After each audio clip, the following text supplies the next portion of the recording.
Départ, la gare de Corbeil-Essonnes. Construite en 1865, cette gare est la deuxième.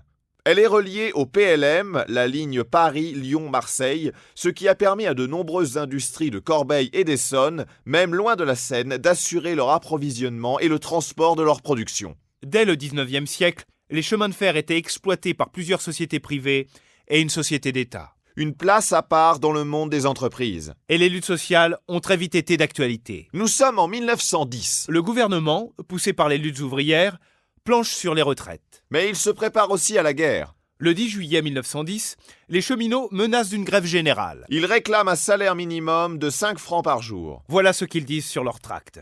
Est-il juste que ceux qui ne risquent rien aient tout, et que ceux qui risquent tous les jours leur vie n'aient rien? Être cheminot en 1910, c'était dangereux. Rien à voir avec aujourd'hui. Ils risquaient leur vie pour un salaire dérisoire. Mais la presse s'interroge. Les cheminots ont-ils le droit de faire la grève? Non, dit la droite. Le chemin de fer est une entreprise d'État monopolisée. Donc c'est un service public. Donc les ouvriers n'ont pas le droit de faire grève. Ah bon, répond la CGT. Mais alors, qu'est-ce que ce droit dont l'exercice serait un crime national? De toute façon, droit ou pas droit, les cheminots se mettent en grève générale le 12 octobre. Le 16 octobre, le journal L'Indépendant commente. La grève du chemin de fer est lancée, une tragédie. Trop de malheurs pour la population. Les inondations qui ont ravagé la région et maintenant ces grèves qui mettent au chômage forcé tous ceux qui ne peuvent se rendre à leur travail. Et des personnes sabotent les lignes de chemin de fer. Les cheminots sont accusés. De nombreuses révocations ont lieu. Des cheminots sont arrêtés et condamnés avec une extrême sévérité, alors que les rapports de la gendarmerie sont très modérés. Est-ce juste? Le travail reprend quand même le 18 octobre. Le 23 octobre, le journal L'Indépendant s'interroge. Le châtiment subi sera-t-il suffisant aux yeux des compagnies? Pourquoi les compagnies n'ont-elles pas accordé avant l'augmentation de 100 sous qu'elles accordent maintenant?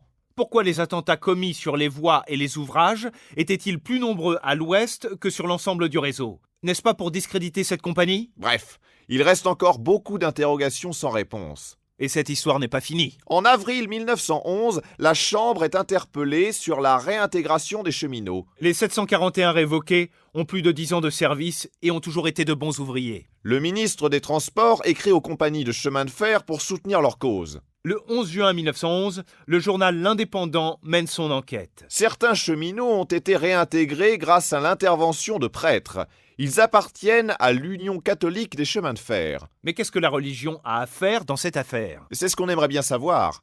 Il apparaît que 100 000 cheminots auraient prêté serment de servir l'Église. Et ces mêmes cheminots seraient aussi syndiqués rouges. Prêter serment à l'Église pour ne pas perdre son emploi? Une question continue de se poser. Quel rôle ont joué les catholiques dans les grèves des cheminots?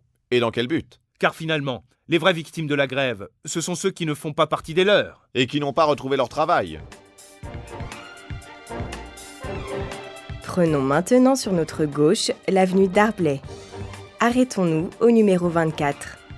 Nous voici devant la maison de notre union locale CGT, la Bourse du Travail.